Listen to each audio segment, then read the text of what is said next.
The night has come, it's cold and losing my control. Your light is gone, and lonely darkness fill my soul. I wish that you could save me from my isolation. It's way too complicated. Let's start this conversation. Let's start this conversation. We got no relation.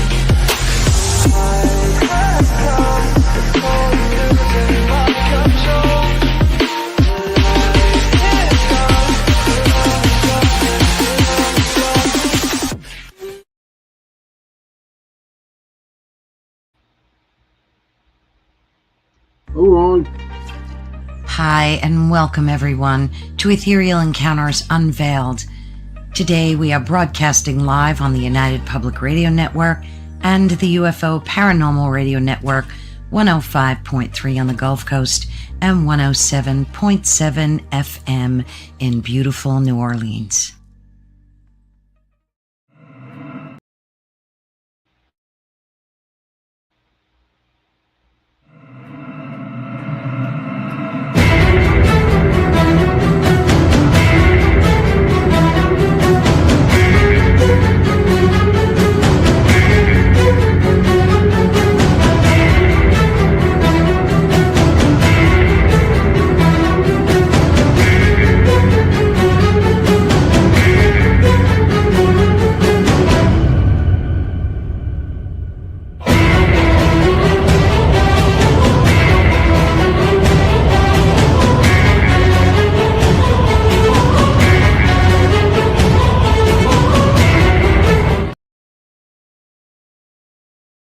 Hey, good evening, peeps. And it's going to be a long night. Hey, City. Hey, Kara. Hey, Kevin. I'm telling you what. Remember last Sunday and Tuesday, I was like wondering if Mother Nature went off her meditations. Well, she must have been back on them now. And I'll tell you why.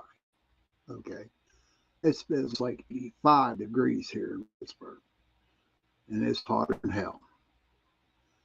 And my office is in East, and the window's open, but no air comes through.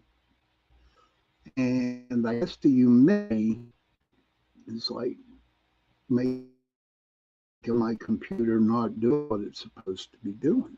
Hey, Donna. But I don't know. Tonight's going to be a good night.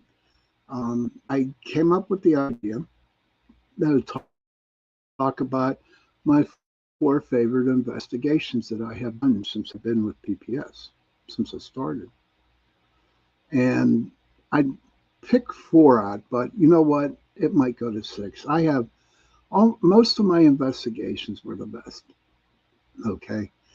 I mean, there were some places that we went to that you had to pay, and that was one of them on my list, or 2 of them on my list, but it was well worth it. But that was at the beginning. But as you all know, I refuse to pay to go investigate where other groups have been at. The reason being is because you have to pay a ton of money.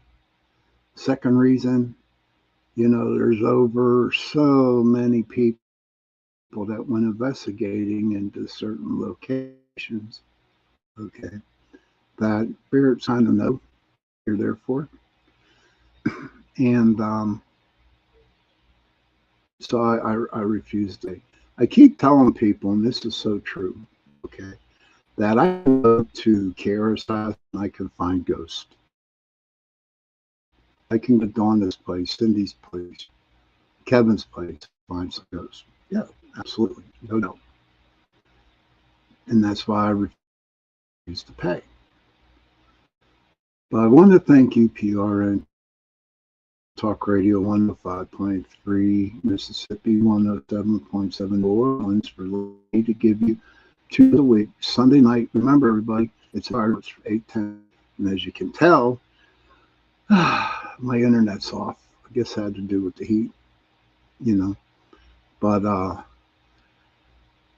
and my Tuesday night show will be from 8:10 to 9:10 p.m. Eastern. Okay, so sit back, drink your tea, drink your cokes, whatever you got, smoke cigarettes, do what you need to do. Sit back and enjoy the show tonight. Well, the very first house that I want to get to, or locations, and it's called the Bel Air House in Bel Air, Ohio. Okay. But before I go on, I have to give a shout out to my friend who owns the Ross House down in Bel Air, Ohio, which is very haunted. I've had the opportunity to investigate down there, and yes, there are some spirits that hang around. So, um, if you want to, um, and if you're in the Bel Air, Ohio area, just check them out, the Ross House and the Bel Air House, because they're really freaking haunted. Hey, Gary, good to see you, brother. Joni, good to see you, hon. And both times, I love the way your dentures whistle. Well, to be honest with you, Mr. Turribla, terrible times. I have no dentures at all. I have no teeth. So there. But that's okay. Well, I'm glad that you can hear me whistle because I do whistle a lot when I talk. But the first house, like I said, was the Bel Air House, and it's in Bel Air, Ohio. And I'm going to read a back thing about it. I'm not going to get into the history, but I want to get into why it is considered one of the most haunted locations in the United States. The Bel Air House in Bel Air, Ohio is considered one of the most haunted locations in the United States. Its reputation stems from a combination of tragic local history, supposed Native American curses, occult practices like seances that allegedly open spiritual portals, and the history of violent, unexplained paranormal activity. Paranormal researchers and locals trace the intense activity to the very ground the house is built on. The property sits on the suspected fault line. This is true. Is reportedly adjacent to sacred Native American burial caves. And it is situated over coal mines that suffered deadly accidents. Many believe this geographic combination traps negative energy. Prominent legend involves the home's original owners, the Hetheringtons family. In 1947, a woman named Clyde Hetherington died of a heart attack in the living room. Distraught, her brother Edwin began holding frequent seances in the home to contact her. According to lore, these amateur occult practices created a spiritual portal that allowed dark entities and entities such as a spirit known as Emily or the Gray Man to enter the home. The house is infamous for aggressive phenomena. Successive families abandoned the property over the years due to disembodied voices, phantom footsteps, and objects being thrown. Current owners and paranormal investigators have documented intense encounters, including shadow figures, physical scratches, and even an instance where the entity allegedly threw the owner's dog across the room. Now, that's the haunted stuff about the Bel Air House. Okay. Now, I'll tell you about the investigations down there. Okay. I believe that I went down there 3 times. And whenever we would go to a place that's out of state, we at least stayed a weekend, which means we would investigate like on a Friday night and Saturday night and go home on Sunday. And I have so many true encounters down there that will like blow your mind. Okay. And the biggest one that there's 2 or 3. I mean, it's really literally crazy. But the one time we were down there, and it was a Friday night, and it was a great investigation. Honestly, it was a great investigation. All the ghosts were friendly. We got some good evidence. It was just a nice, relaxated investigation. Nobody had anything bad happen to them. No one saw nothing evil, nothing like that. Everything was like so cool, right? But the next day, as God is my witness, okay, in the afternoon, you could feel the house starting to turn evil. No lie. It started to turn evil. It was so evil. And the reason why I say evil is because it's the only word I can come up with right now. But it was so bad, so evil, that you could just cut the tension in the rooms. You can cut the energy. It was so thick in the house itself that you could actually cut a knife. Cut it with a knife. It was that intense. And then that night, that's when shit happened. Okay. I mean, we broke up into our groups, you know, and everybody was on pins and needles. Now, at the time, the people I had in my group then, okay, I mean, they were tough as nails, right? Because we've been to a lot of investigations together. They know what they had to do. And a lot of people were freaking out. Their equipment would not work. People would see shadows all over the place. And you'd sit in the living room, okay? You would sit in the living room and you can actually hear disembodied. Hey, Angie, Thomas. Hi, Angie, how are you? And you could actually hear disembodied voices. And nobody was talking in the group. You could actually feel air run by you, like someone walked right by you or through you. You heard a lot of banging. It was like really freaking intense. Okay. Hey, Sherry, good to see you. Yes, it's always good to see you. Thanks for the moose picture today. I appreciate that. And now all we got to do is take care of Hudson and Rex, and we'll be all right. But it was tense. A lot of people's equipment, like I said, stopped. I remember some cameras being thrown across the room. And we could not understand why all this negative energy was happening, why all this stuff was happening to our equipment. And and there were people who did get touched. There were people who got punched. It was crazy. It was getting to the point where we were just going to pack up and go home. And that's the truth. That's the truth. We were about to, pack up and leave. But we didn't. We held out. And somehow, we survived that. Everybody went to bed. I couldn't sleep. No way. No way could I sleep. And, but I did. But it was a very, very intense investigation. Really, really intense. But the last time we went down there was the crazy one. Okay. Um, we were all sitting around the table, the dining room table, and there was these hurricane candles. I don't know what they are. Hurricane candles are, but the real tall candles, glass-like things.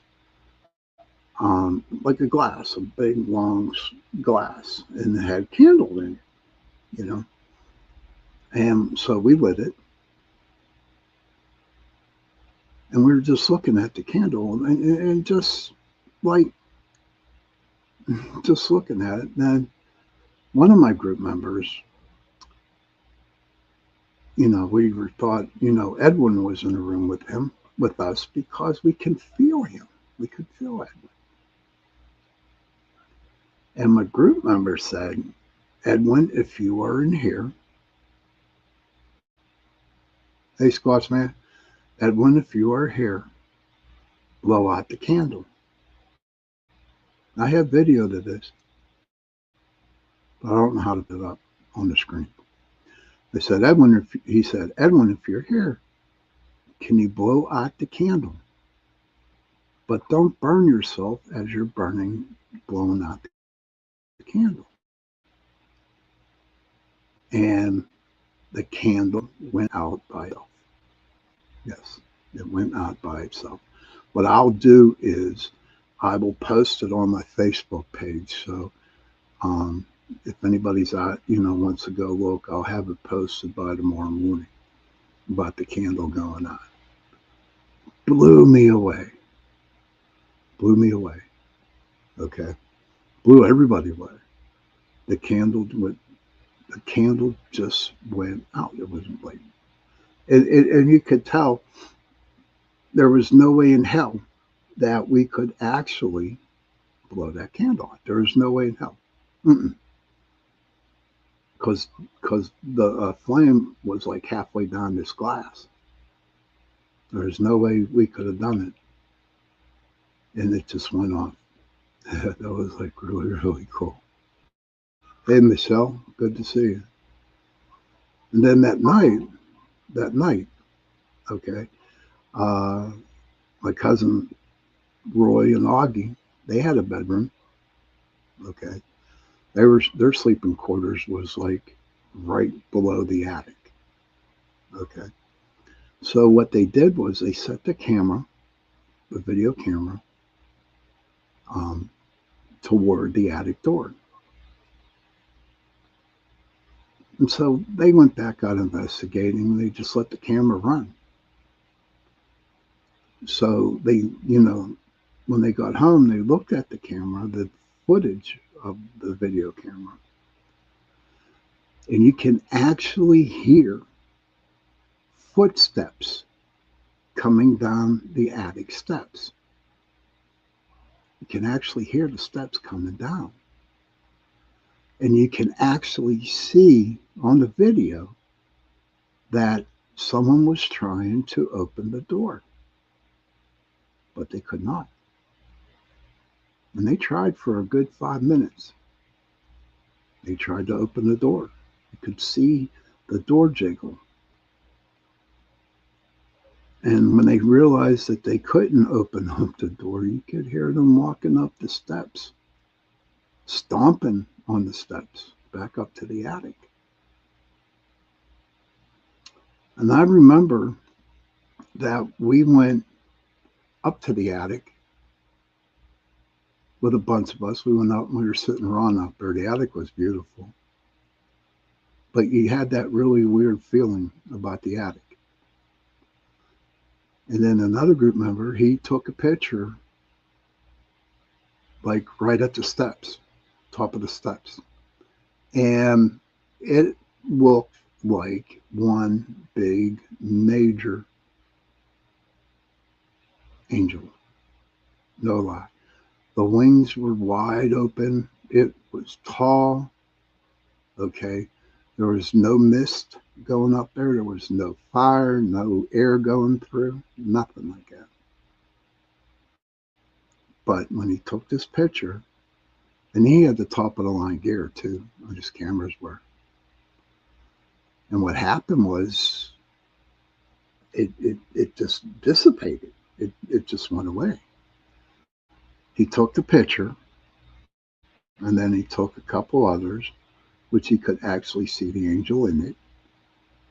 And he took one more, and the angel went away. And when you investigate, you just don't take one picture and just stop taking pictures. You take at least 4 or 5, maybe 6 pictures in a row, real quick, to see what happened. And that's what this guy did. He took like 4 in a row.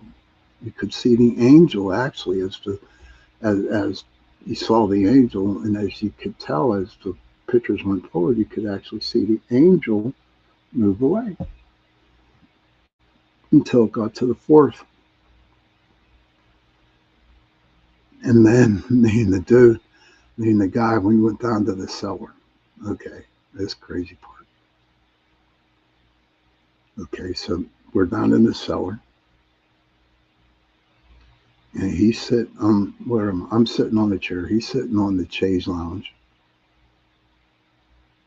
and all of a sudden we heard shuffling. No shit, we heard shuffling, and he says, "What's that noise? Sounds like shuffling." I said, "Nah, that's me or one of us shuffling, or people upstairs walking around." And then all of the freaking sudden,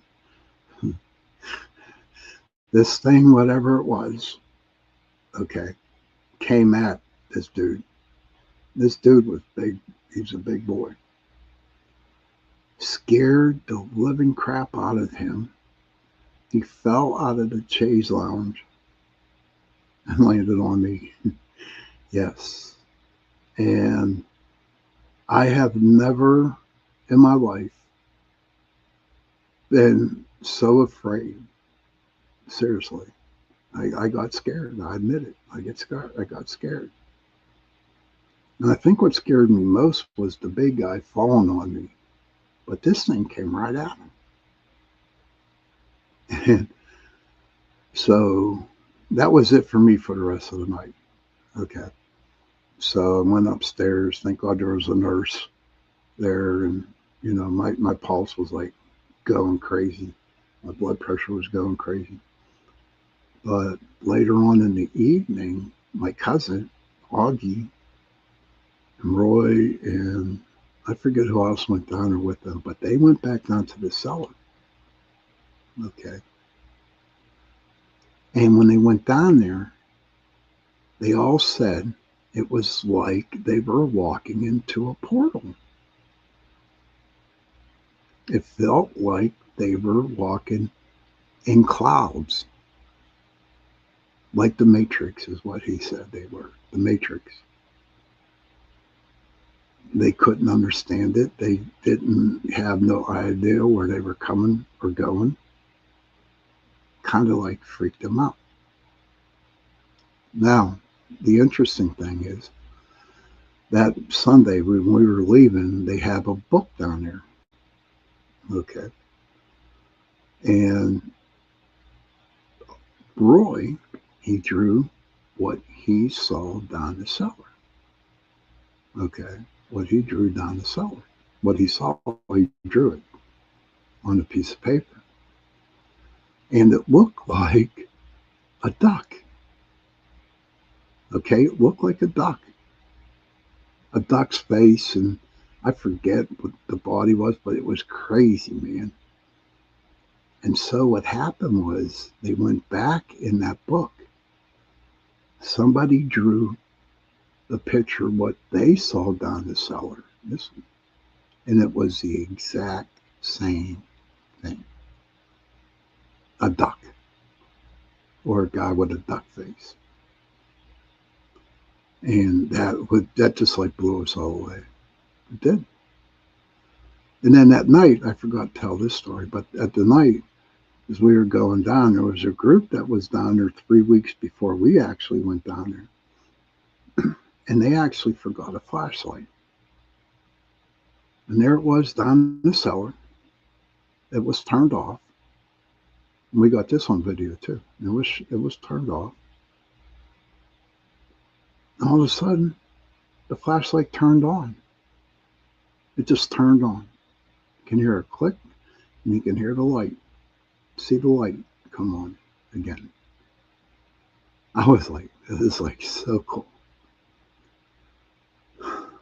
Yeah, the Duck Man. Kevin says confirmation. Love that. But wow, a Duck Man? Yeah.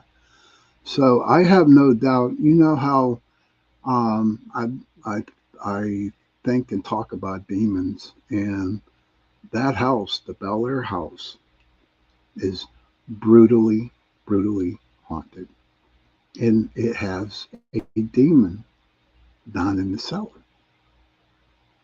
and that's why I put it on my number one list of one of my favorite investigations I have since 2006.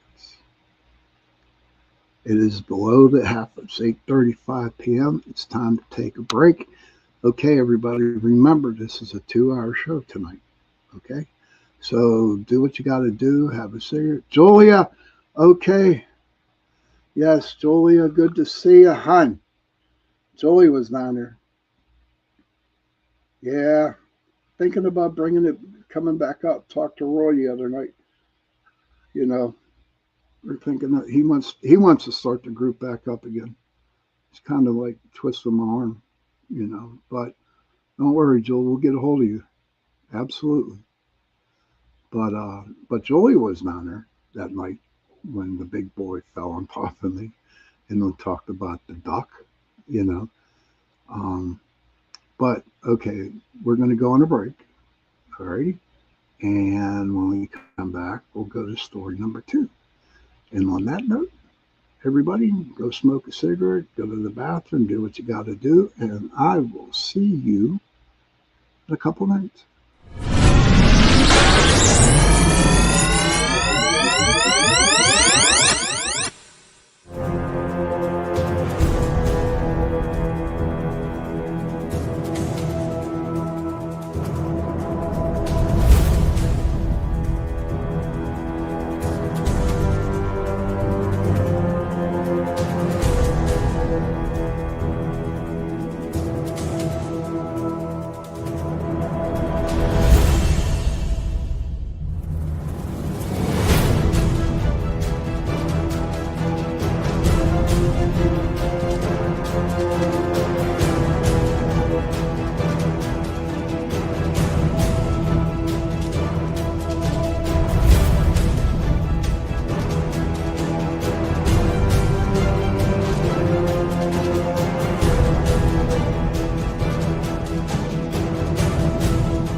Come on.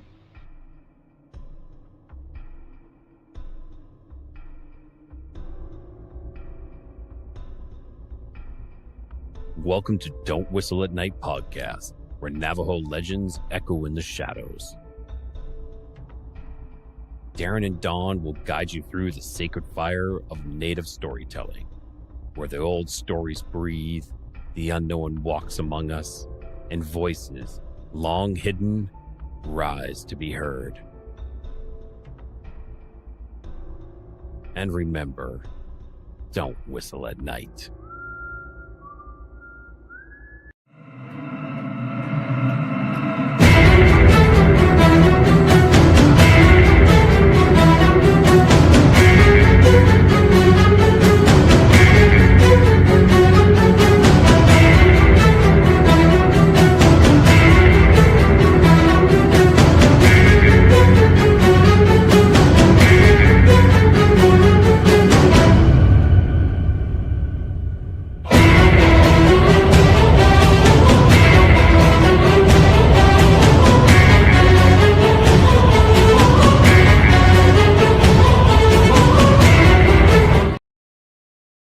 Hey, welcome back, everybody, to the Sunday night edition of Into the Night with me, your host, Sean Kelly. Don't forget, everybody, this is a 2-hour show. I want to thank UPRN Talk Radio, 105.3 Mississippi, 107.7 New Orleans, for allowing me to give you 2 shows a week. Sunday nights from 8:10 p.m. to 10:10 p.m. Eastern, and Tuesday nights from 8:10 p.m. to 9:10 p.m. So the first half hour, today's topics are like talking about my 4 favorite investigations. Okay. In the first half hour, we talked about the Bel Air house down in Bel Air, Ohio. Now, the second one that I'm going to talk about is where I would take everybody who wanted to get into paranormal investigation, who wanted to join PPS. Okay. And it's like, it's crazy. Okay. It's a crazy place. It's a good place for people to learn about the paranormal. Okay. Um, and that place is called Blue Mist Road. Blue Mist Road, officially known as Irwin Road, is a desolated, mostly closed off stretch in Gibsonia, Pennsylvania, just outside North Park. Its legendary history stems from an eerie, bluish tinted fog that regularly rolls into the ravine, serving as the backdrop for decades of local supernatural folklore. The road got its ominous nickname naturally because the unpaved 5 mile stretch runs parallel to a deep ravine near North Park. A combination of moisture, organic compounds in the dense woods, and lighting frequently produces a low hanging blue mist. And I have seen the blue mist. It is like so cool to look at. It really is so cool.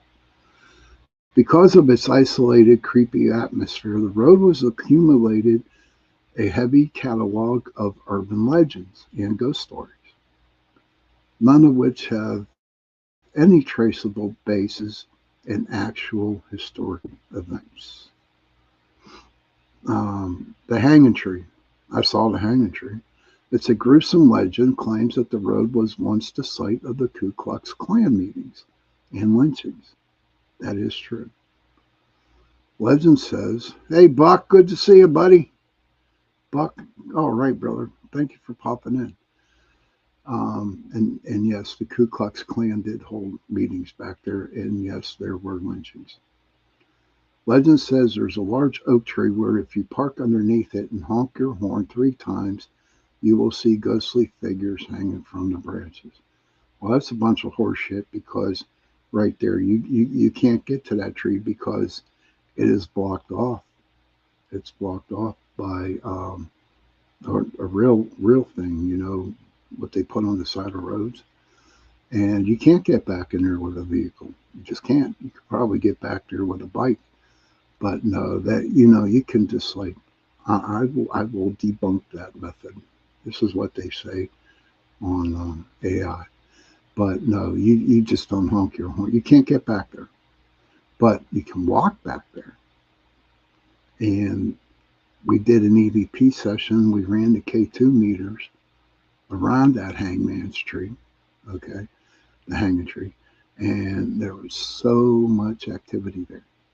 Um, the only pictures that we actually got around the tree, okay, was a bunch of orbs, but you had to dismiss those orbs because we were surrounded by woods, okay, and the dew coming from the trees, and it actually rained the day before. So we really could not say those orbs were spirits or disembodied spirits, as the word is out there now. But that's about it. But like I say all the time, the best evidence you're going to get is personal experiences. And a lot of people had a lot of personal experiences. I know I sure did. And I know for a fact there was a lot of other ones too. Um, but it was like really it's really creepy because there's like maybe 1 or 2 streetlights at the beginning of the road when you park your car. You got to park your car and you got to walk to the road. Okay, and there's like 1 or 2 streetlights that you can see. But I'm telling you what, brother and sister, there's that part after that last streetlight where you go further deeper into the woods. There are no lights, not at all. Okay, and it gets really, really freaking dark. And you could just, as you're walking down, you had the mountain on, let's see, coming down, you had the mountain on the right hand side, a little small hill, with all kinds of trees and stuff in it. And you could actually hear something move. Okay, so here's the deal with that. You say, oh, it could be the leaves rustling, or it could be animals running through, or a deer. Deer is huge out there at the Blue Mist Road. But when everyone flashed flashlights up in the hills, up in the mountain, that little mountain up there, okay, we could not find no animals at all. Not one deer, not one bobcat, not nothing, not even wolves. Not even wolves. No animals. But you actually heard the walking. Okay, you actually heard footsteps or whatever kind of steps walking through the hillside. And the further you went down, you came to a crossroad. Okay. Hey, Heidi, good to see you, hon. That's okay. It's okay to lose track of time. We all do it. It's good. At least you're in. Hello. Glad you're here. But when you get down to, as you follow the road a little further down, okay, you come to the crossroads. And there was a lot of activity around there. I mean, K2's going off, people getting pictures of mist. I mean, if you look at, I'm grateful you're here too. If you look at, the beginning of my show, the little video I put up there, there's like 3 or 4 pictures of Blue Mist Road. Okay, that is in that video. The one where I'm walking down the road and my photographer took a picture, and there are 2 bright white orbs on that, right up above me. No other little dew orbs, nothing like that. Just 2 solid white orbs. And whenever he would go with me to an investigation, especially out Blue Mist, I'll say, take a picture, they're right here. Take a picture, they're right here. I could just feel them. And I told him on that one picture there with the 2 orbs above me, I said, take the picture, they're right here. And he did. And it showed up those 2 orbs. Okay. So when you come to the crossroads, there was a lot of angry spirits there. There was a lot of black spirits there. Oh, Kevin says, I thought that looked like 2 moons. I saw that, Sean. No, it's not 2 moons. Those are 2 orbs. So there was a bunch of black spirits down there. And the first time I went down there, that's how I got my first spirit guide. His name was Julius. And he was huge, man. He was a big, big dude. But all those black spirits that were hanging down at the crossroads were lynched, okay, by the Ku Klux Klan back then, right? And tons and tons of sadness, tons and tons of negativity. I mean, you could just feel the anger in that little crossroads down there. Now, when you get to the crossroad, you walk further down, you come to the hanging tree. Okay. So one day we went out there in the daylight, me and a bunch of others. Okay. So we got to the crossroads. We made a left, and there was a path that went up the hill a little bit. We started walking that path, and we came upon a house that the roof just caved in. The roof just came in. Okay. And I believe, and we believe, that it was like the Ku Klux Klan's meeting house or a house that was ran by the Klan. But here's the neat story about this one, and this is in the daylight, right? Now, what we used to do is we would go take our pictures, then the next day go up to Eaton Park, which is a restaurant, and look at the pictures. So I'm up there looking at the pictures the next day, and they come running through the door. Sean, you got to see this. You got to see this. I said, what? I mean, they were so excited, man. It was unbelievable. They were excited. I said, okay. So they showed me. But at that time, they had those cameras that you got from Rite Aid that you pulled off the shelf, and they got them developed. So here's the deal. So there was 3 of them that actually walked on the roof of the house where the roof came down.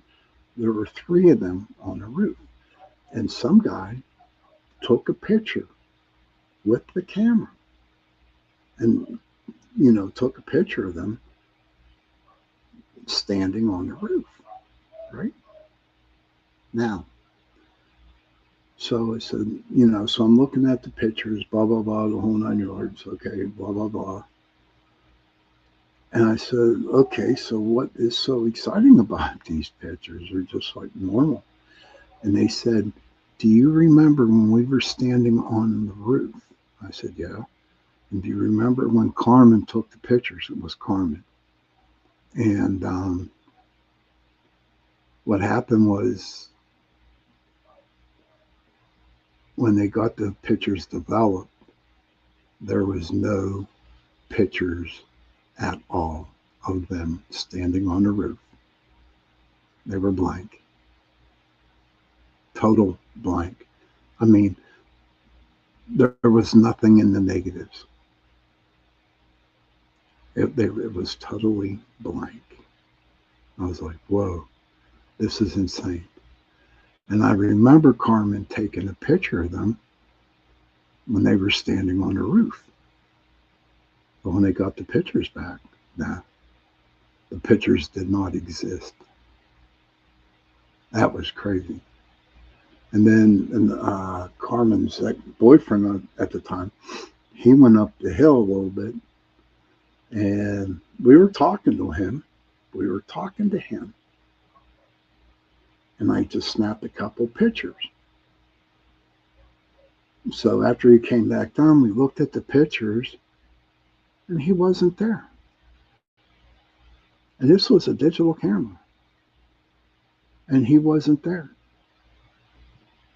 But we were talking to him, but he wasn't there.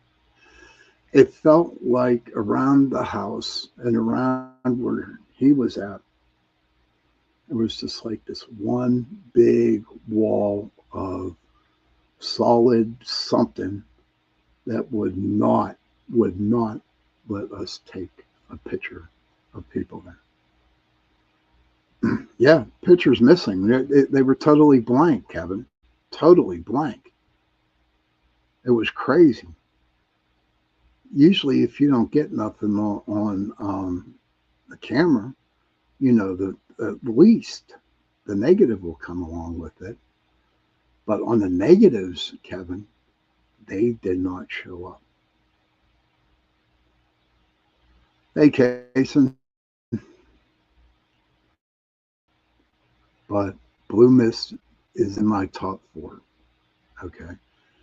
I had a lot of experiences up there. In fact, my sister, adopted sister, she went on an investigation with her group.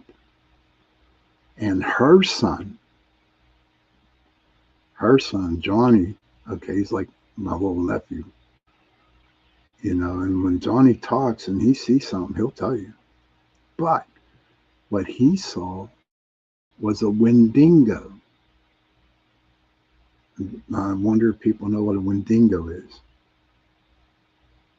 I believe that it's a head that had antlers coming out of the head.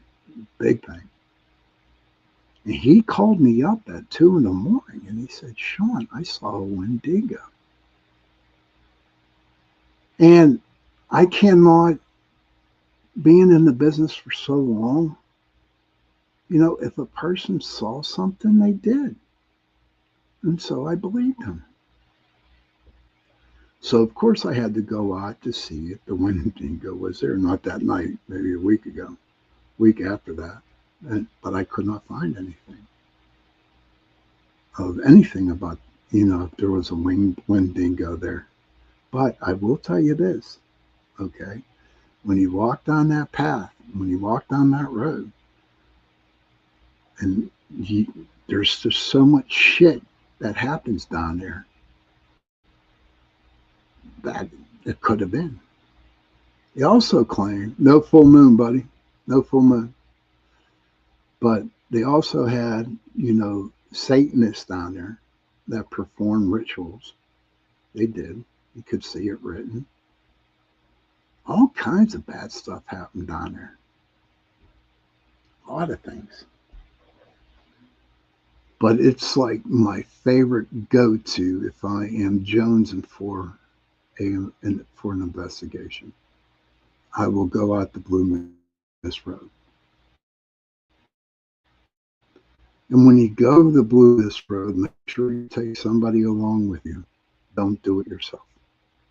That's the number one rule. It's the number one rule when you go ghost hunting. Always take somebody with you just for protection.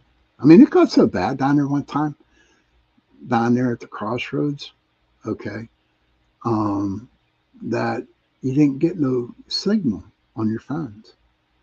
Everybody's equipment failed. It was something. And Kevin, we did. I got a story to tell you, and then we'll go on our next break here because it's getting to that time. I remember one time we went up to Blue Mist Road, and the sun was going down. And honest to God, the moon was rising. This is true. And all of a sudden, we heard a pack of coyotes howling, talking about some kind of like freaking movie. It was like surreal. We just started walking down. The moon just came up, and we heard a pack of coyotes start yapping away. And that was the best thing in the world. That it was a good investigation that night. But I will tell you this. Okay, I will tell you this. Blue Mist Road is definitely very, very haunted. And if you live in the Pittsburgh area, just go out to North Park and go to Irwin Road. And when you walk down there, bring a camera with you. If you don't have a camera, just walk down. Because again, personal experiences is the best. Okay, we are at the top of the hour. We're going to take another quick break. Okay. And when we come back, we'll go to the third one. All right. So go have a cigarette, go to the bathroom, do what you got to do. Okay. And I will see you in a couple minutes.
Hey, everybody, welcome back to Into the Night with me, your host, Sean Kelly.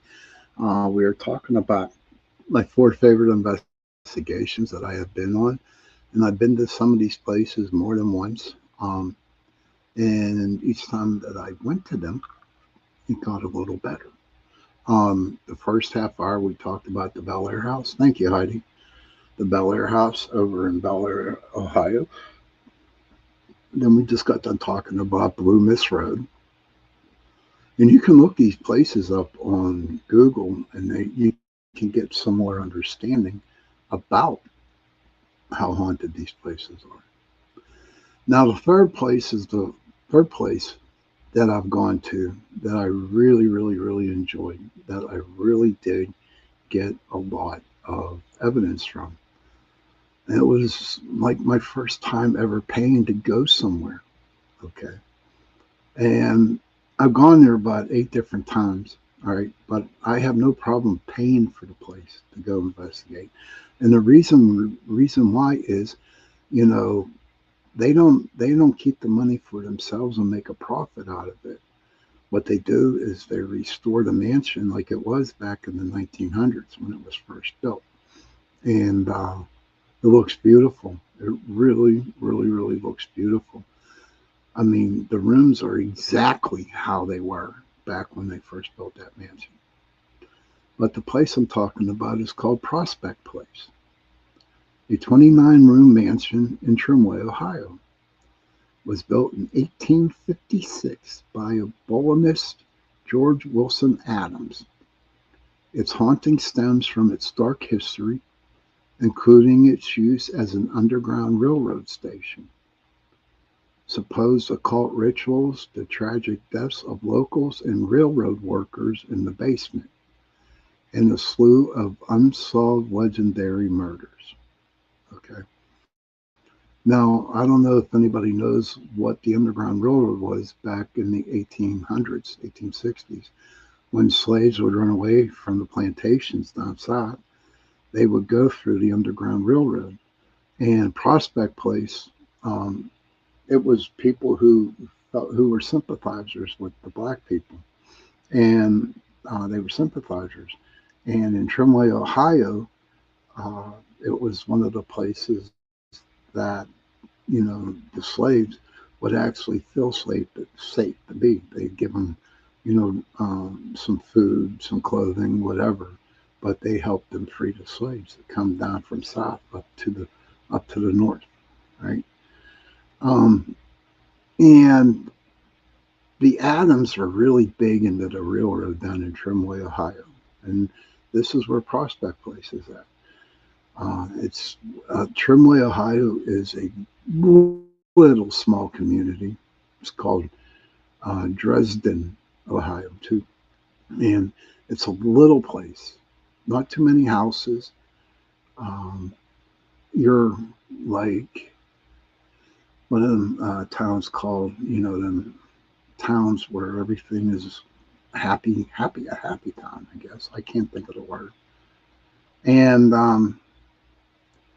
so this big mansion sits right there in Trimway. And because of the dark lore, the estate has famously attracted the attention of shows like Ghost Adventurers and Ghost Hunters. The haunting is largely tied to several specific historical legends and tragedies. Okay. The first one is the Underground Railroad and the hanged bounty hunter. And I'm going to read this and then I'll tell you the story behind the bounty hunter. As a staunch bullishness, whatever it's called, Adams used the sprawling basement of Prospect Place as a refuge for runaway slaves. According to local legend, a bounty hunter looking for escaped slaves approached the house in the 1850s, demanded they be handed over. When Adams refused, ranch hands supposedly followed the bounty hunter to his camp, ambushed him, and hung him after from a raptor in the property's barn to protect their secret today.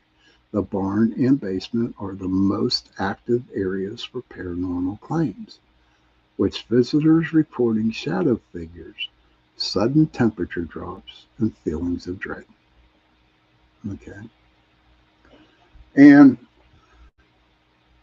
the bounty hunter.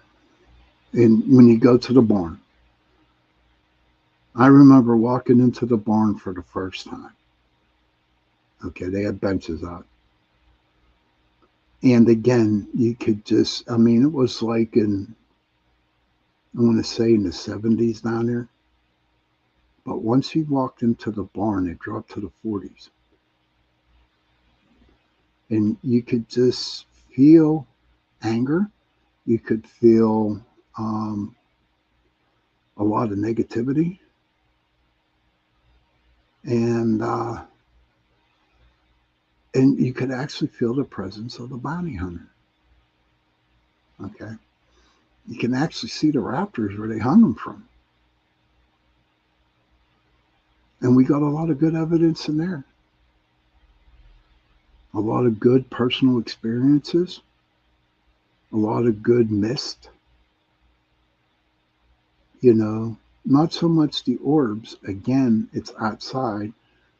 And you whenever you take pictures outside, right, you can't even tell if they're orbs or not. You just can't. But there was a lot of mist, especially over where the bounty hunter was hung. Okay. Now, I remember watching the show The Ghost Brothers one time, and they did Prospect Place. And they were in the barn. And I had to shut it off. Okay. Because they found a hole in the barn. It was on the floor, on the ground. And they found a hole. And for about 10 minutes of the show, they were freaking out about this hole. Think it could be a portal. It could be this. It could be that. And you know what it was? A freaking gopher hole. That's all it was. It was a gopher hole. But that goes to show you how TV ghost shows are a bunch of bullshit. That's my opinion. It was a gopher hole. So I'm not really a big fan of ghost shows, you know, but I will tell you this, though. The barn where they hung them is definitely the place to go. If you go down Prospect Place, and I know they still hold investigations. So look on Google Prospect Place, and if you want to investigate down there, go ahead. And you won't be unsurprised. It will be one of the best investigations that you ever went on. Now there was a ghost down there. There was a ghost lady down there, and her name was Constance. And we kind of hit it off, me and her. Okay, Constance committed suicide down there. For some reason, I don't know. But wherever I went, she went with me. Okay, she would go with me. And she was a jealous type of ghost too. Seriously. Because there were people in my group, you know, that tried to be buddy-buddy with me. The females tried to be buddy-buddy. And I literally saw her push this one girl away from me. Either she knew something that I didn't, but she was jealous. And she was like my protector down there. It was funny. But she would not go down to the basement. And when they talk about the basement, that's where the runaway slaves went through. Okay. And you could sit in the back and you could just look at the door, right? You just look straight down. Okay. And you could actually see the shadows moving. They always had a light on. They kept moving back and forth, back and forth, back and forth. It was a sight to see. And a lot of people tried to um, take video and take pictures, hoping to catch something, but they never did. But they saw the shadows. And I remember one time I was down there with another person, and we were looking down, and all of a sudden, no more shadows were going through the room. And I'm like, okay, what the hell's going on here? They quit. So all of a sudden, we saw this one shadow figure put its head around the door and was looking at us. And I was like, either this guy's a bad dude and the slaves are afraid of him, or he just was one scary one. I don't know. But once when that one that turned, peeked his head around like that around the door, after he left, you know, they started to go back and forth. What was crazy down there in the cellar, right? What was crazy down there is that when people died in the wintertime, the ground was too hard to dig up. Okay, it was too hard to dig up. And so they had one of those freezers down here, in ground freezer, where they would bury where they would put the bodies until it got warmer hot so they could dig them a grave. That was creepy. That was creepy. We did a lot of EVPs around that area. We took a lot of pictures around that area and video, but we didn't get anything, not even on the EVPs, thinking that we might be getting something because the basement's like really freaking haunted. But no, not at all, nothing. But you walk into that room where that freezer is, where they would put the bodies. You just got this unnecessary, it was a scary feeling. It was a bunch of sadness. It was a lot of hurt. It was a lot of pain that you felt. Okay. Now, whenever you're in the place that had some bad stuff happen, like people dying left and right, okay, and all kinds of shit, you're going to feel that. You're going to feel that energy. And that's what we did. We felt the energies that were in through the whole house. I mean, the rest of the house, it was haunted, but not as bad as the barn nor the cellar. We got a lot of nice mist. We got in the barn, and like right above the room, right above the cellar, we got some nice mist, and we heard knocking, and we felt the cold air rush by us. We went temperature dropping. Yes. And again, like I said, and I'll say it until you're tired of hearing me saying it, it was all personal experiences.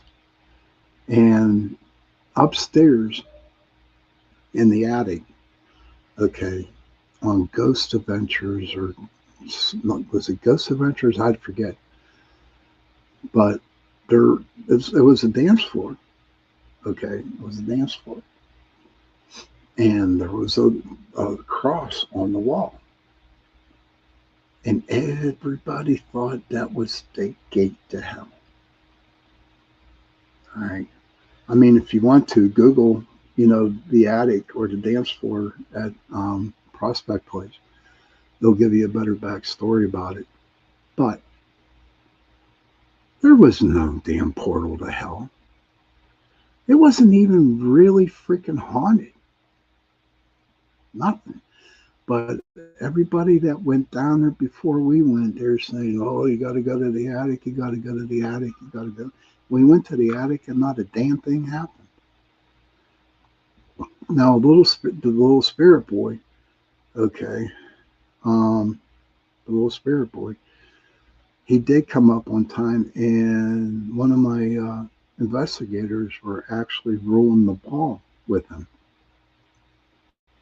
I mean, we would say, "Move the ball, kick the ball," and the ball would move.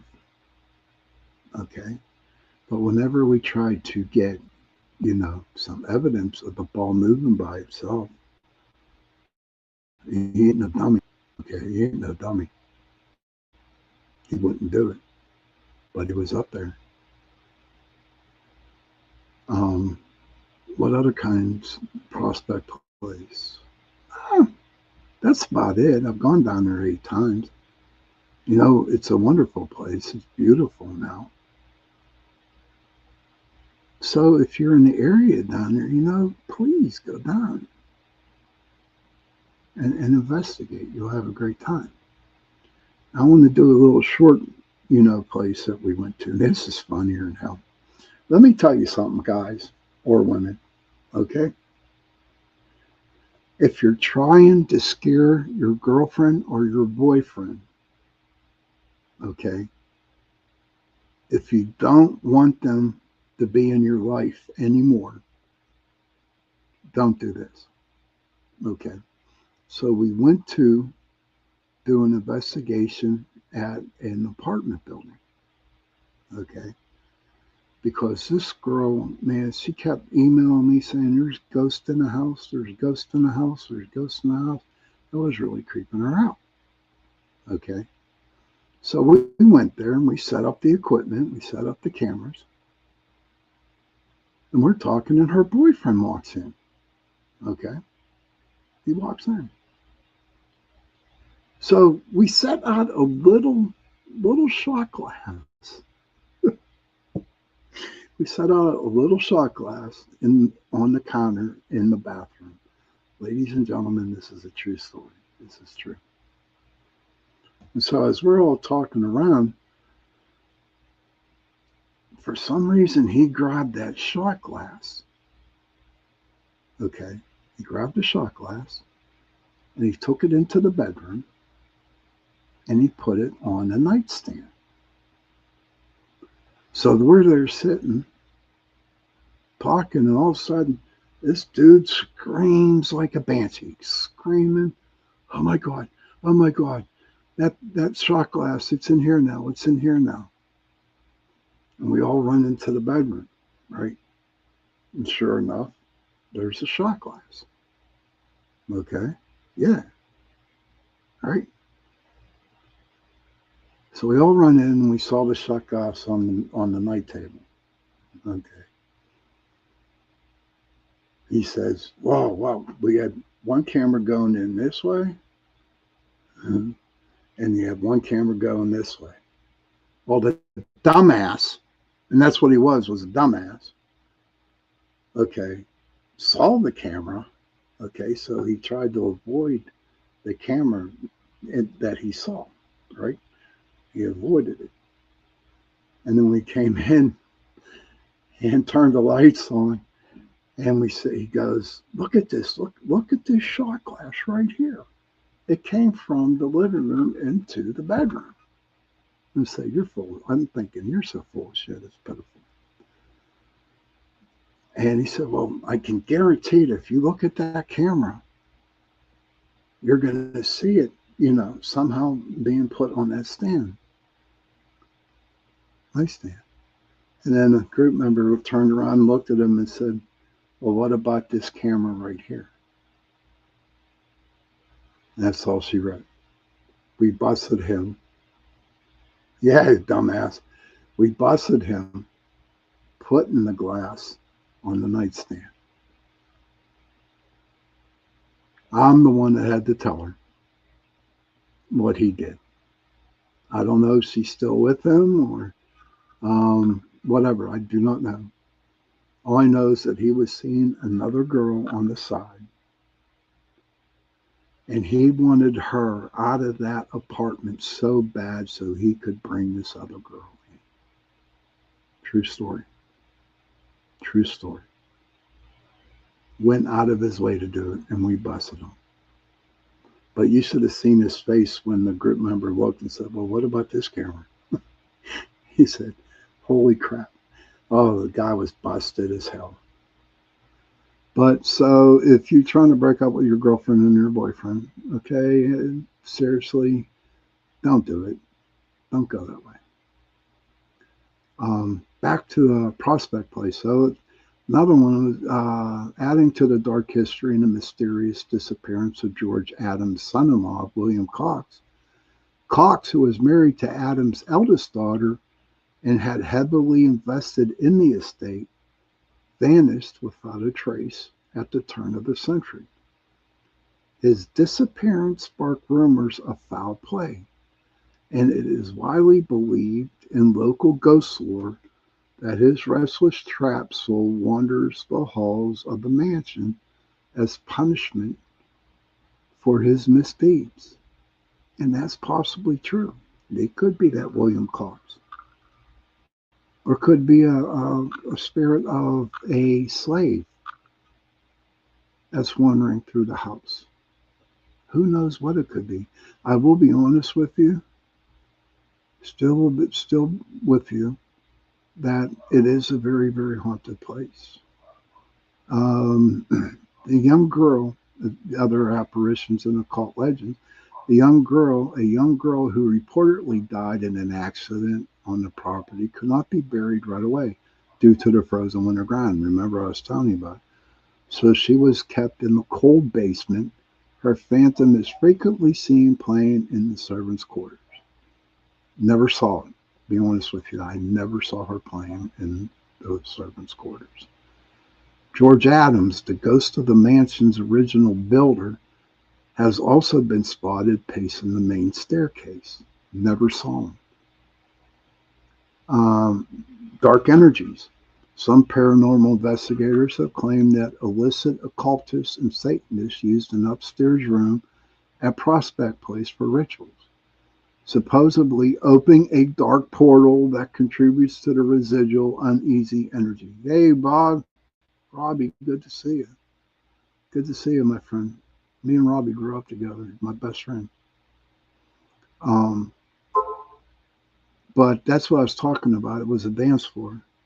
And no, it wasn't a portal to the residential uneasy energies. Not at all. No. Okay. It was just a haunted place with good ghost investigations, with good ghost experiences, and awesome personal experiences. Absolutely. Absolutely. It was a great place to go, you know. And one more little one before I go, take our last break. We're at and I've talked about this before, but it's still in my top 4, top 10, whatever. But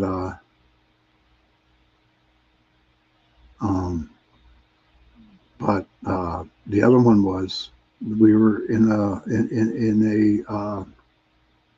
apartment, and this girl, she was in my group. She was, I want to say Chinese or Korean. I don't know what she was, but she was like 4'10" and like 90 pounds soaking wet. So her and my brother were down in the cellar, and they were doing some investigating down there. And she literally got picked up and thrown at my brother. And that's the truth. She literally got picked up and thrown. And then later on that night, Okay. We were almost done. We were wrapping up, and my brother went down to the cellar to get the equipment, the cameras and stuff. And as he's walking up the steps, he stopped at the top step. Okay. At the top step, there was a screw that big. Oh, yeah. It was that big. And if he did not see that screw, it would have went right through his foot.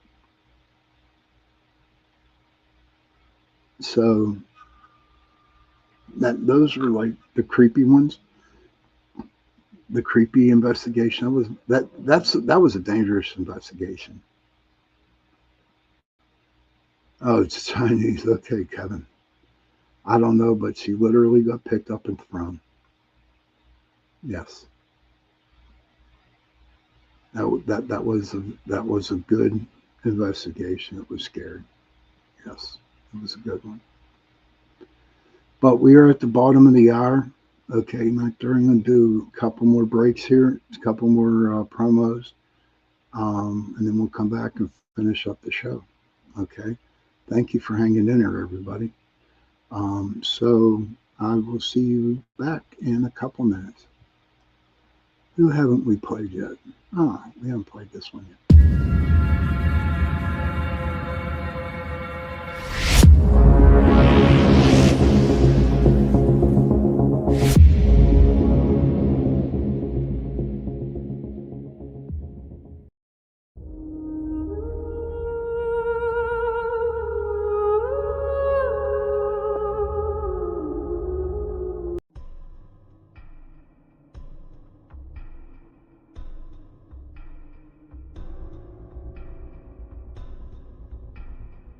Welcome to Don't Whistle at Night podcast, where Navajo legends echo in the shadows. Darren and Dawn will guide you through the sacred fire of Native storytelling, where the old stories breathe, the unknown walks among us, and voices, long hidden, rise to be heard. And remember, don't whistle at night.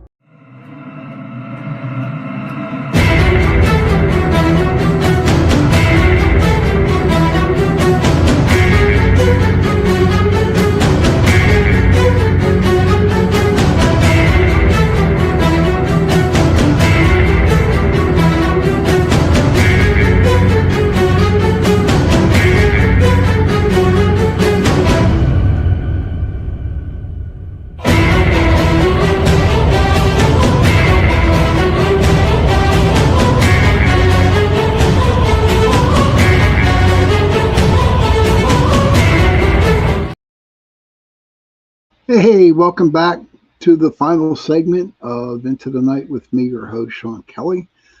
Don't forget, I want to thank UPRN Talk Radio, 105.3 Mississippi, 107.7 New Orleans, for allowing me to give you 2 hours a week, Sunday nights from 8:10 to 10:10 p.m., and Tuesday nights, thank you, Heidi, and Tuesday nights from 8:10 to 9:10 p.m.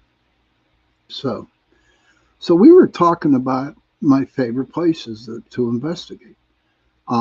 First half was Bel Air House. The second, where are we at? What was the second one? I followed Bloomis Road. The third one was Prospect Place. And now the Octagon House down in Whiteville, Virginia. The town of Whiteville during the Civil War was crazy. Okay. The whole town, seriously, the whole town where this Octagon House is at. Okay. Again, you can cut the energy with a knife. It was that thick. Okay. And we, in between the investigations, because we were there for 2 nights, okay, we decided to take a walk down through the old part of Whiteville that was still standing. Now, there are some buildings down there, okay, that were back from the Civil War. Well, legend has it, well, it's a true story, and I know I'm going to screw it up, but if you want to really know about the history between Whiteville, about Whiteville during the Civil War, Google it and read it. It's a pretty interesting story. But there's a house down there. It's called the Octagon House. And the owners, I had him on for, he talked about the Octagon House. And it was, again, very haunted. We got a lot of evidence. We actually caught evidence um, with some of the equipment, and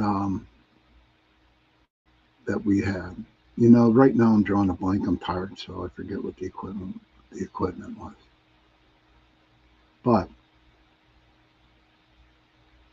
it was, it's just like repeating myself. There were ghosts that that just roamed the halls. Didn't care if we were there. Didn't care if we weren't there. But what was creepy about it was the outside of the house. Okay, not so much inside, but the outside of the house. We got better, we got a lot of personal experiences sitting on the porch outside the house. And this place is really big. It's called Dinner with a Ghost. Okay. And we got to do that. Um, and he set it up for us. I can't explain how it was set up, but it was a big dining room with all kinds of little gadgets, um, detectors around the plates and stuff like that. And up on the stage there was a chair, and supposedly the ghost would sit in that chair. So yeah, it's definitely an octagon house casing. It is shaped as an octagon, yes. And so we decided to go in there. We did what we could do. We had the equipments going, right? So we decided to go in to this dining room, which had tables and had little thingies on it, like K2 meter thingies. And whenever the ghost would talk, these lights would go off. So we'd be sitting there asking them questions, you know, and the lights would flash on. No shit. The lights would flash on. And when he answered them, it was the best. There was so much. There's a lot of history behind the Octagon House. You really need to seriously research it. And if you're in Wytheville, Virginia, okay, go to the Octagon House. Seriously, go to the Octagon House, right? You will have another wonderful experience paranormal investigating. And the history behind Whiteville, okay, is huge. It's really, really huge. And it dates back to the Civil War. So, but let me see. Okay. One more little ghost story, and then I'm going to pull cards. I'll do another reading for everybody tonight. Okay. Um, so one more thing. There was a church. Okay, there was a church up in Leechburg, PA. Okay, and he wanted to turn it into a B&B, along with the church being a bar. Okay, and we went up there, got a lot of great evidence. But here's what's really, really, I think, the best evidence ever. and I got to witness it. So did other people too. Okay. Everybody hears about residual energies. Okay. Everyone talks about residual energies, how things just continue. Well, it was like about midnight, and we're sitting in the church up on the altar, and we're looking out, because you had to come up the steps. So at 12 o'clock, everybody started taking pictures, and they were actually catching orbs walking up the steps. And they all sat in different spots in the pews. True story. So about 12:15, okay, the orbs get up and they move down the steps. Come 12:30, nobody's in there. And not like 1 o'clock comes around. No, nobody's in there between 12:30 a.m. to 1 a.m. Okay. And so at 1 a.m., we were sitting there and taking pictures and video, and you can actually see the orbs coming up the steps. No lie, seriously. You could actually see them coming up the steps, and they sat in the same spot that they actually were at 12 midnight. And again, quarter after one, they all get up and they go down the steps again. This happened all the way up until 3 a.m. in the morning. And you could just see them just coming up the steps, sitting in the pews, and then getting up and going away. Now, we slept in the parsonage, okay, where the priest used to hang out or sleep. Wasn't so haunted there. Okay, not too much activity. But a lot of activity happened in the church itself. Okay. We got a lot of good orbs sitting in pews. We got a lot of good mist, got a lot of good shadows. We got a lot of nice evidence. And I have the pictures. But like I said, I do not know how to put them up for you guys to see. One day I will figure it out. Okay, one day I'll figure it out. And then you'll be able to see those. But this place was up in Bleachburg. It was a parsonage.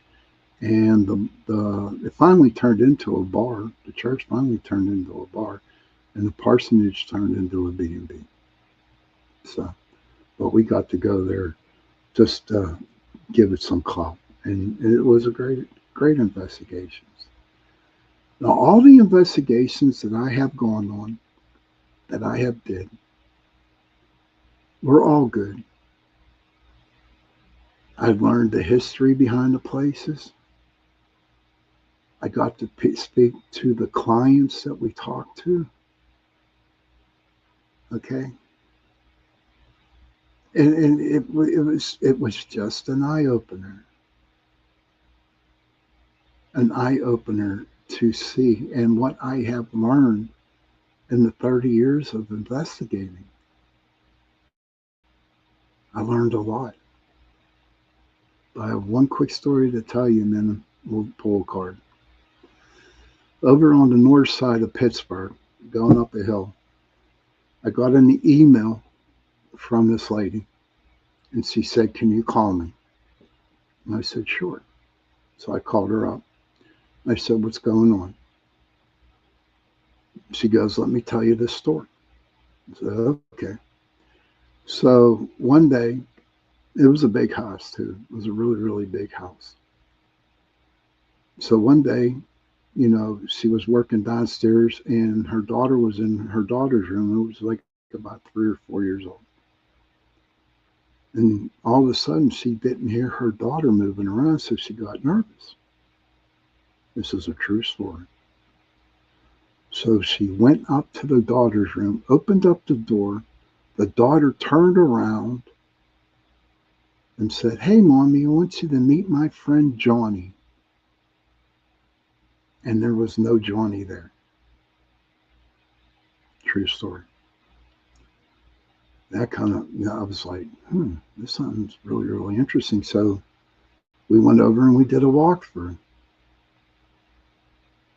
And there was a lot of ghosts over there in this house. Story short, okay. Even in spirit world, there are ghosts out there that like to control other ghosts. Like you see talking, people talking, how real people take control of other people. Well, they do that in spirit world. So there was a man spirit there who was mean, and he had total control over the other spirits that were in the house. And so, in order for them to get news to me, and that's how it works, you know, they sent little Johnny to the little girl who caught the mother by surprise when the daughter said that. And we went over there, we cleared the house out, and after that, did not hear from them ever again. Now, I got an email from this lady maybe 4 years ago. And she said in the email, she says, "I don't know if you remember me, but you came to my house one night when my daughter was seeing a little boy named Johnny. I just have to say that we moved from that place and we went out east. And I'm not writing to tell you that we moved because of the ghost situation that was happening at the time. It was because her husband had a better job offering out there." And she told me that. She said, "It's not about the ghost. They didn't scare us out of their house. In fact, after you came in and did what you did, there was no more hauntings at all." And she said, "I personally want to thank you for saving my family." And I was like dumbfounded. I was just speechless when she told me that. "Thank you for saving my family." And and right then and there, and I'm not talking egotistical when I say this, but it just came over, a feeling just came over like, wow, I actually did that, or my team did that and helped them. Thank you, Sherry. And then, because I kept asking myself, what's my purpose? What's my plan? No, Johnny was not a bad boy, Casey. They sent Johnny to the little girl in order to get a hold of me. But that was my purpose. When I finally realized, when I got that email from that lady 4 years ago, okay, that was my purpose about starting Pittsburgh Paranormal Society and all the investigations that we have done for the clients. I could go on and on and on, but that email made my many years of investigating. Well, I hope everybody enjoyed the show tonight. Okay. I hope I didn't bore you guys. It seems like people who came in at the beginning are still here, which is pretty cool. But now it's time to pull some cards, do a little reading for you. Because I don't want to do my stories. Okay, you can tell it. You can say as many stories as you want. Thank you, Heidi. But I need to pull cards because that was just a lot of investigations. Those are like my top 4 or 5, whatever. But just remember, you're trying to get rid of a girlfriend or boyfriend, okay? Don't bring in a paranormal investigating team because we'll bust your ass like we busted that dude. Thank you, Casey. All right, everybody, it's time to pull the cards. All right. I'm going to just pull until I stop. Okay. You ready, Kevin? Thank you, Cindy. Appreciate it. All right. So, thank you, Kara. All right. So I'm cutting the cards. Okay. So here we go. Cutting the cards again. So the first card I pull, check it out, boys, ladies and gentlemen, the coyote, who's the trickster. Okay. And this is where you guys are at right now, right? Or a little bit of your past, being a trickster, trying to trick things out of people in order to get things that you want. Okay. You're not doing it the smart way, you're doing it the hard way. Okay. You're doing the sneaky way of trying to get things from people, or maybe it could be a job, or maybe it could make your life a lot better, but instead of working for what you need, okay, you're trying to trick the system into giving it to you. Now the dolphin is the one that's gone now. Okay, so you think about it, right? So you're being a trickster and blah blah blah, okay, pull the moose, babe, pull the moose. Thank you, sir. But the dolphin pops in. So you got the coyote in the past. You're being the trickster. You're being a pain in the ass, trying to, step on toes, do what you got to do to get ahead. And then all of a sudden, the dolphin pops in on your ass, right? Okay. So the dolphin is considered breathing. And you all know about dolphins, they can travel a long, long ways. Okay. That's why in the animal medicine card, it means mana, all right, which means breathing. So, okay, so you've been busy tricking everybody to get what you want, and all of a sudden the dolphin pops in and says, "You better relax, dude, and watch your breath. Okay, you need to relax a little bit and enjoy your breathing. Okay, sure, we can travel a long time, but as we do it, you know, do it at a pace. Do not do it like you want to do it, like how you wanted it the other day. Okay. Then pops in the squirrel.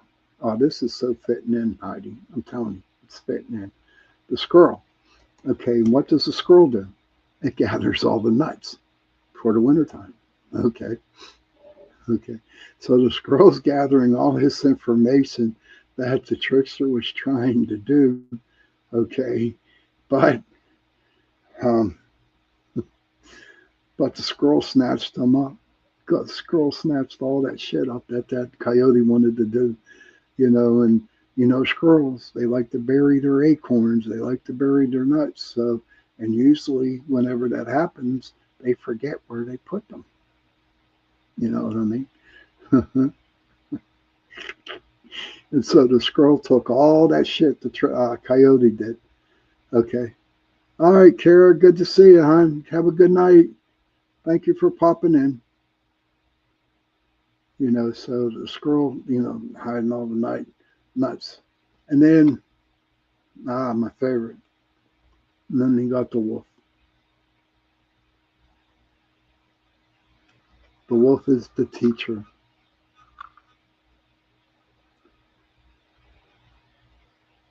Okay.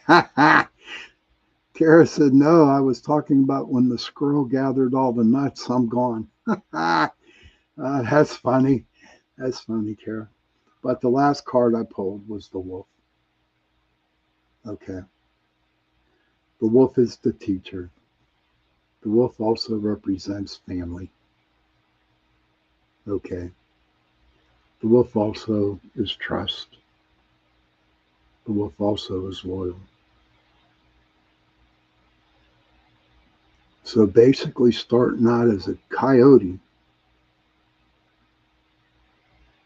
well, you got the wolf on your ass who's teaching you to respect people, to love people, to take, not to take stuff away from people.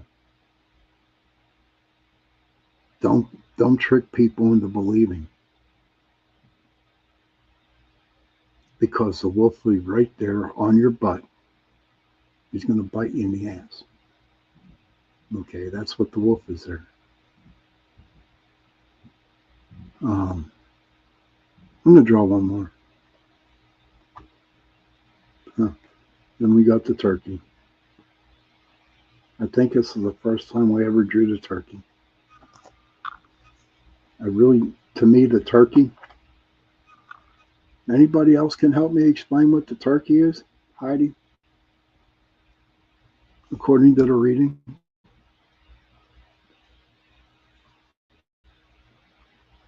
I can't know why the turkey appeared. I'm not drawing anything. I'm not feeling anything. The only thing I am feeling is that the kind of trickster was doing everything in its power to get ahead of things. Where the dolphin came in and said, you know what, slow the hell down. You need to breathe. Don't go crazy on yourself. And then, what else? Um, then you hit the squirrel. Okay. Oh, Kara says, I'll look it up, but I don't think I ever searched turkey. Kara says turkey is food that nourishes others. Thank you, Kara. I appreciate that. Maybe that's why the turkey came into the reading. Siri says, so funny, an older man pulled in my driveway tonight talking about seeing wild turkeys a ways from me. Ain't that crazy, Sure? Yeah, that is crazy. Maybe the turkey is to nourish people. Maybe all that bullshit that you have done to try to get ahead, the wolf put a stop to it, along with the squirrel. Kara says, I got chastised by a wild turkey when she was little. But I hope everybody enjoyed the reading tonight. I hope everybody enjoyed the show. Hopefully, I can get some guests on for next week, um, and we can go from there. Heidi's phone's glitchy. That's must be that Colorado air. You know what I mean? Must be that energy. Cation said that one turkey survived Thanksgiving. But I believe it's the air and the energy out in Colorado that's causing her phone to be glitchy. I don't know. Heidi says the turkey spiritualized symbolize abundance, gratitude, the harvest, and a deep connection to the earth. Thank you. Hey, Sherry, thank you for popping in. And also, thank you for the moose pictures. I appreciate it. And please have a good night. Um, Heidi says it could be thunderstorms, but no. But with the turkey and what Heidi said, it's a deep gratitude and symbolizes abundance and gratitude. So all that thing that you started out being the coyote, the trickster, and the wolf bit you in the ass and said, don't go nowhere, don't stay nowhere. The turkey came, and the turkey is going to give you a lot of abundance and gratitude. I'm telling you. You'll understand the reading when, like, tomorrow or whatever. But it was a pleasure talking to you guys tonight. Um, I know I got a little bit more time left. I don't know what to talk about. Heidi says willingness and trust and service and sacrifice. So my cousin yesterday, I went to a birthday party. Okay, and my little cousin's birthday, he just turned 11, and they had a party for him. And Roy, that's his granddad, um, pulled me aside and he said, I want to start ghost hunting again. And I got some people who want to go. And he looked at me and he said, are you in? We want you there. We need you there. And I said, sure, I'll go. but I'm not in charge of the group. And he said, understandable. I said, I will be there to help you. I will be happy to go and, help you get on with this investigation. But when it comes down to being the boss of the group, I'm not going to do it. And so I'm really looking forward to June to get back out there, to go back out and do some investigating again. Because to be honest with you, everybody, I miss it. I miss it. And I've gone through so much shit in the last 2 years in my life that it's time for me to wake up and start doing things again for me. And one of those things I love to do is to ghost hunt, to go paranormal investigating. Plus, think about it, right? It gives me a lot more material to tell you guys after an investigation that we have done. It all works out in the long run, you know. So, again, I want to thank everybody for coming in and enjoying the show. I hope you got some out of it. If not, that's okay. Just keep coming back to the shows, and maybe one show you'll get come along, then you might be able to get some. Have I ever seen a skinwalker? No, I have not, Kason. I have not. I have not seen a skinwalker. Maybe one day I will. I will have to go out west, I mean. But I want to thank everybody again for joining in. And children, if you can, please go to your parents, give them a hug, and tell them that you love them.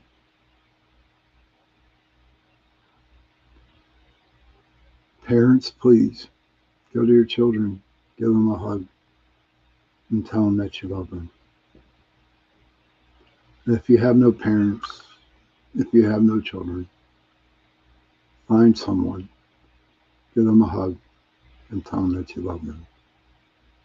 Because those 3 words, I love you, go a long way. And remember, please, protect the children. And on that note, good night, everybody. I will see you Tuesday night, 8:10 p.m. Be there, be square.